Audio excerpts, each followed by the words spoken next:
Hi, this is Tom Shue, and today I'm going to teach you how to use the Datacolor SpyderCUBE. What this is a proper exposure target, and it is a white and black point target. It lets you set a white balance and exposure, and it gives you a dual exposure, so you can have a fill light exposure and a key light exposure. It's got a black trap. It's a really neat tool, and I want to show you how it works. First of all, when you take pictures like this picture here with this cockatiel, is that a gray cockatiel or is it a white cockatiel? I don't know. Well, I do actually because I took a picture, but is that the proper color? Now, is this background paper white? Well, your brain's telling you it's kind of like a dull white. It's actually 18% gray. Let me show you what I'm talking about. If we go over here into DPP, which is Digital Photo Professional from Canon, and we look at an image, let's take a peek right here, this image here.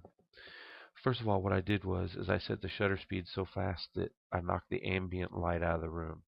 It was just black. And then I took a fill flash and just shot it to the ceiling. And I set the camera to aperture priority and ETTL, which means the camera controls the flash power and it controls the shutter speed. So depending on what kind of scene the camera meters from the built-in metering, it's going to respond with the proper shutter speed and proper flash power to give you the proper exposure. But when you shoot a scene that's completely white, the camera tries to make it 18% gray. Here's where 18% gray comes from. It's the middle value between 0, which is black, and 255, which is white. The middle is 128. Okay? Well, that middle value is the same middle gray.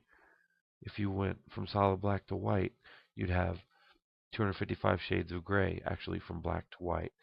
That middle one is halfway. That's the midpoint or the mid value. Okay, so some people call it the um, you know middle value. Some people call it the 18% gray. Some people call it the diffused value. It's all the same thing.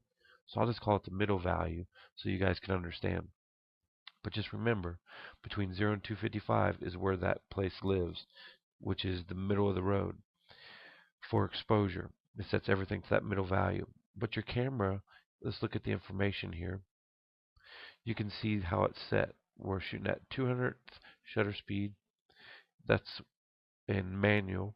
And then, so I did that just to knock down the ambient. And then that's giving me a black frame.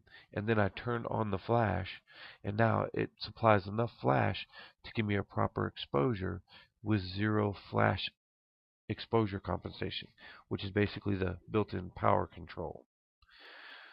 Well, I know that this bird's white, and I know that if you take a picture of a snow scene outside on a snowy day, it's also not going to be white snow, it's going to be gray. Okay? Because the camera chooses that middle value. In Lightroom, it doesn't have that 0 to 255. They view their histogram from 0 to 100, 50% being the middle value. Well, if this right here is naturally 18% gray, it's a target that's measured, then that means if I hover this value, if you look over here under RG and B when I hover, that it should read 50% because this is the known reference. This is the point that says, hey, this needs to be middle of the road between 0 and 255. On Lightroom, it happens to be 0 and 100. This needs to be a value of 50. So let me show you how we can do that. First of all, this white balance. White balance means that your red channel, your green channel, and your blue channel underneath the histogram need to be equal or very close to equal. So if we look at this, we see we're at 28.5, 26.3, and 24.6. If we click on it, it's going to make the color temperature in the room be correct. Okay? Or in that frame, I should say. So now what we'll do is we'll come over here, we'll click on this exposure setting, and if we hover this 18% gray value underneath the histogram over here, you can see that it's giving us our value. We need this to read 50%. So let's go up until we get to 50, 49.3, and you have a proper exposure. Now, I'm not saying you have the proper white point or black point. I'm just saying that you have a proper exposure. You also, if you hover this value here, you can see that, we'll click it again, but you'll see that we are equal RGB, so our color temperature is right. So this device has given us the proper exposure, and it's given us the proper white balance. The next thing we can do is set a black point. What we'll do is we'll come down here, and in this target, okay, we don't want to be on the white balance tool. Inside this target, it's a hole. No light goes in there, so it's black. We just need to tell the scene or edit the photo so this represents black. What you can do is come over here and turn on your highlight warnings. This is for the shadows, and this is for the highlights. Okay, so to set your black point, we just drag our slider down until we get that warning indicator. Do you see how it went blue? Now I know we have a solid black in the frame. It's not really, it's black, but it's not completely clipped. Because you can see this would be all the way to the top. As I drag the blacks down and clip the blacks more, you see that goes all the way up to the top. That's completely clipped. We don't need that. We just need to set a black point. So that's good enough. Now let's do the same thing with the white slider and watch at the values. And I know that if we hover this white value, 100% white, which would be all the way over here on the side of the histogram, 100% white is without detail. There's just nothing there. The trick with whites is get them as bright as you want them to be white, but still hold detail. So not 100%. It's more 94 or 95%. That will give you a proper white point and still have detail in your highlights. So we're going to do the same thing as we did before with exposure.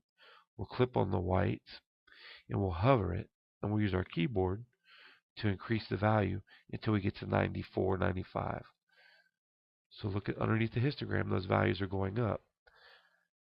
So we're trying to get to 95. Look at the histogram, keep crawling to the right. 94. Maybe I'll back it off just a little bit. Now I know that there's plenty of detail, and we've set a white point. Let me turn off my highlight warning and my shadow indicator. Now we have a proper exposure. We have proper color in the image. We have a proper white point and a black point. And believe me, that's the way the bird looks. Now you can go about doing any kind of creative things that you like. Retouching your image, spot healing, getting rid of these bumps and creases, and anything else you want to do.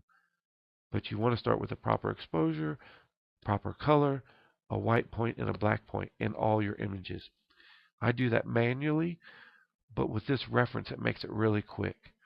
It's the SpyderCUBE from Datacolor. So I want to thank you all for taking time to visit my blog today, and until next time, we'll see you soon.